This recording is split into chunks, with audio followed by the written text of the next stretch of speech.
नमस्कार, आप देख रहे हैं news of Bihar MS news.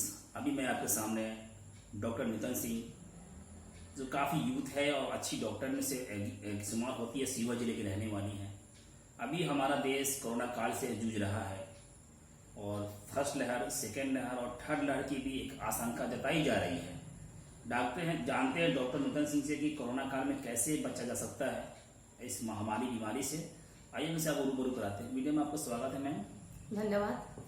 तो अभी जो चल रहा है, कोरोना काल चल रहा है, टीकाकरण भी जारी है, तो कोरोना से कैसे बच सकते हैं हम लोग? देखिए, सबसे पहली बात कि कोरोना से बचने का मूल मंत्र, आप सोशल डिस्टेंसिंग का पालन करें, जितनी दफा हो सके हाथों की सफाई करें, मास्क पहन कर रहें और जितना ज्यादा हो सके घरों में रहें।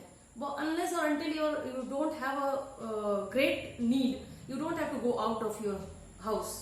कोशिश करें कि घर में ही रहें। हाँ, बहुत अर्जेंसी है तो अलग चीज है, लेकिन इसमें दवा से ज्यादा एहतियात की जरूरत है। और जैसा कि हमने पहला वेव, दूसरा वेव और अब तीसरे वेव की बात हो रही है, तो पहले वेव में ऐसा देखा गया कि ज्यादा एज के लोग प्रभावित हुए, दूसरे वेव यूथ को प्रभावित किए और तीसरे के लिए बहुत ही बड़ी संभावना व्यक्त की जा रही है कि ये बच्चों को प्रभावित करेंगे। और आप सोच सकते हैं, जान सकते हैं इस बात को कि बच्चों को प्रभावित करेंगे तो हमारे देश के लिए, हमारे समाज के लिए बहुत ही मुश्किलें बढ़ जाएंगी। सर, बचाव कैसे किया जाए मैम इस चीज का? बचाव का मूल मंत्र है कि आप जितना ज्यादा हो सके किसी भी सरफेस को टच किए, कहीं भी बाहर निकले, जितनी दफा बाहर की चीजों को छुए उतनी दफा अंदर आकर साबुन से, डेटॉल से कायदे से हाथ धोएं और अपने मुंह को, नाक को और आंखों को कभी भी गंदे हाथ से छूने की कोशिश ना करें। डॉक्टर साहब, डॉक्टर दिन भगवान का रूप आप माना जाता है, तो आप क्या सुझाव देना चाहेंगे ऐसे ऑडियंस को जो कोरोना काल में कैसे बचा जा सकता है और आने वाली लहर है, दूसरी लहर जो थर्ड लहर जो कैसे बचेगी? इसके लिए सरकार की तरफ से भी बहुत सारे प्रयास और बहुत सारे पहल किए जा रहे हैं। लोगों में कुछ मिसकॉन्सेप्शन है वैक्सीन को लेकर कि नहीं, मैं वैक्सीन नहीं लूंगा या नहीं लूंगी या व्हाटएवर, कि कुछ लोगों का कहना है कि इससे नपुंसकता होता है, कुछ लोगों का मानना है कि नहीं, वैक्सीन ली और डेथ हो गया। लेकिन ये सारी की सारी बातें आधारहीन है, बेसलेस है। इन सब बातों के वहम में ना रहे और जितनी ज्यादा जल्दबाजी करे वैक्सीनेशन लेने में, क्योंकि वैक्सीन के दूसरे डोज तक एक शरीर में एक सुरक्षा का कवच, सुरक्षा का एक सिक्योरिटी नहीं तैयार हो जाता है। तो मैं ये कहना चाहती हूँ कि एक तो आप वैक्सीनेशन ज्यादा से ज्यादा भागीदारी के साथ लें, अपने अगल बगल के लोगों को भी अवेयर कराएं वैक्सीनेशन। फिर से मैं सोशल डिस्टेंसिंग की बात करूंगी, क्योंकि 2 गज की दूरी और मास्क है जरूरी, बेसलेस नहीं है, इसके पीछे बहुत बड़ा साइंस है। चेन ब्रेक करने में बहुत ही कामयाब कदम है, इसलिए मैं बार बार इस पे फोकस देना चाहूंगी। लॉकडाउन पे काफी समस्या उत्पन्न हो जाती है, विशेषकर मध्य परिवार के लोगों जो आते हैं, ये जो विशेष गरीब परिवार से आते हैं, तो क्या ये लॉकडाउन मात्र समस्या का समाधान है? हाँ, लॉकडाउन समस्या का समाधान, आपने बहुत ही दमदार क्वेश्चन किया। कहते हैं ना कि जान है तो जहान है। अगर आप बचेंगे, आपके घर के लोग बचेंगे, हम सुरक्षित रहेंगे, तो फिर आगे जिंदगी चलेगी ही। तो अभी सही बात है कि लॉकडाउन में बहुत लोगों की रोजी चली गई है, रोजगार चला गया है, बहुत लोग भूखमरी से मरे हैं, भूखमरी के शिकार हुए हैं। लॉकडाउन एकमात्र उपाय इसलिए माना गया क्योंकि दवा है इसका, या फिर आप चेन ब्रेक करने में कामयाब लॉकडाउन के को फॉलो करने से होते हैं, इसलिए लॉकडाउन जरूरी है। मैम, आखिरी सवाल, एक चमकी बुखार भी जो है, जो बच्चों में काफी पाई जाती है, तो इससे कैसे बच सकते हैं? हाँ, बच्चों की जहां तक बात है, एक तो पहले ही से हम सब वैश्विक महामारी के दौर से गुजर रहे थे और दूसरा अब चमकी बुखार का असर अपने समाज में देखने को मिल रहा है। इसमें होता क्या है कि आप बच्चों का विशेष केयर करें। एक तो हाइजीन अलग चीज है, साथ ही साथ कभी भी खाली पेट बच्चों को सोने ना दें। खाली पेट सोने ना दें, किसी भी तरह से उसको कुछ न कुछ निवाला उसके पेट में डालकर उसको खिलाकर सुलाएं।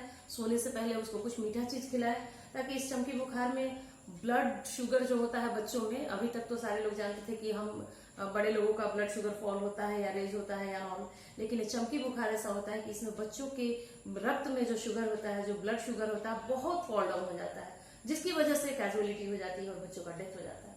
एक क्वेश्चन और टीका संबंधित सर मैम आपसे, कि टीका लेने से लोग कतरा रहे हैं। काफी सवाल जो भी आपने बताया है, काफी लोग सवाल खड़ा कर रहे हैं कि टीका लेने के बाद आदमी की मृत्यु हो जाती है, तो क्या इसको क्या कहेंगे आप? इसको महज वहम कहेंगे या फिर किसी के बहकावे में आना कहेंगे। आप खुद के विवेक से सोच कर देखिए कि जो टीका बनता है वो रिसर्च, बहुत गहरे रिसर्च का परिणति होता है, परिणाम होता है। वो साइंटिस्ट का अथक प्रयास होता है जो दिन रात बुढ़िया बुलाकर घर भूलकर बैठकर रिसर्च लैब में बैठकर घंटों रिसर्च करके इस चीज को तैयार करते हैं।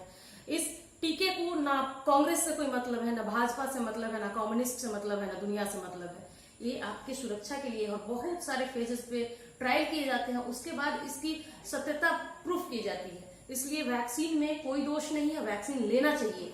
आप अपने स्तर से अपने अगल बगल के लोगों को सबको जागरूक करें। टीका यानी पूरी सुरक्षित है कोरोना से बिल्कुल बचाने के लिए? सुरक्षित है, बिल्कुल सुरक्षित है। क्या मैसेज देना चाहेंगे विशेषकर सीहोर जिला वासियों को?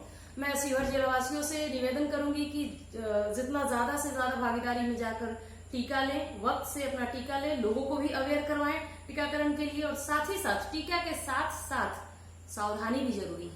यानी टीका पूरी सुरक्षित है? हाँ, टीका का कोई बैड इम्पैक्ट नहीं है, बिल्कुल सुरक्षित है टीका। एक और चीज मैं आपको क्लियर करना चाहूंगी कि टीका लेने के बाद भी कोरोना हो रहा है बहुत लोगों को, लेकिन डिफरेंसेस ये है कि जो वैक्सीनेटेड नहीं है उनको जो कोरोना हुआ वो मैक्सिमम केसेस में उनका जान भी ले लिया, लेकिन जो वैक्सीनेटेड है, जिन्होंने दोनों डोज टीका ले लिया है, उनमें कोरोना सर्दी और खांसी की तरह आया और चला गया। लास्ट अपील क्या करना चाहेंगे हमारे दर्शकों से आप? मैं आपके माध्यम से, आपके चैनल के माध्यम से दर्शकों से यही निवेदन करना चाहती हूँ कि जितना जागरूक हो सके टीकाकरण को लेकर। इस वैश्विक ये बुरा दौर है, गुजर जाएगा, इसके लिए इतना परेशान होने की जरूरत नहीं है। अभी एक इस बुरे दौर का एक खूबसूरत चीज भी सामने आया है कि लोगों में कनेक्टिविटी बढ़ी है, लोग एक दूसरे को सपोर्ट करने की भावना भी जगी है। इसलिए एकजुट होकर सोशल डिस्टेंसिंग जरूर फॉलो करना है, लेकिन इमोशनल डिस्टेंसिंग नहीं लाना है, ठीक है? और जागरूक रहिए, जागरूक रखिए लोगों को, वैक्सीनेशन करवाइए, मास्क पहनिए। मास्क के लिए तो बच्चा तक, हाँ एक और चीज आया है कि 5 साल से कम उम्र के बच्चों को मास्क नहीं पहनाना है, ठीक है? ये भी एक नया गाइडलाइन आया है। तो मास्क जो बड़े लोग हैं वो पहने। बाहर का कोई भी चीज घर में लाते हैं उसको साफ करके, प्रॉपर सैनिटाइज करके ही घर में लाएं। और तीसरे वेव के पहले आप इस तरह अलर्ट रहिए कि कोरोना चाह कर भी आपका कुछ नहीं बिगाड़ पाए, क्योंकि हम लोग बड़े हैं। उन मासूमों को अगर कोरोना अटैक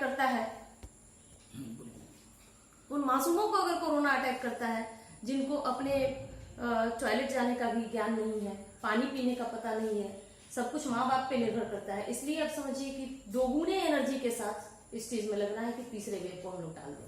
ये मेरे सामने थी डॉक्टर नूतन सिंह, जो अभी खुल के बात कर रही थी कोरोना से संबंधित। अभी मैं नेक्स्ट पार्ट में मैं एक रोचक खबर साथ में फिर से रूबरू कराऊंगा। आप देख रहे थे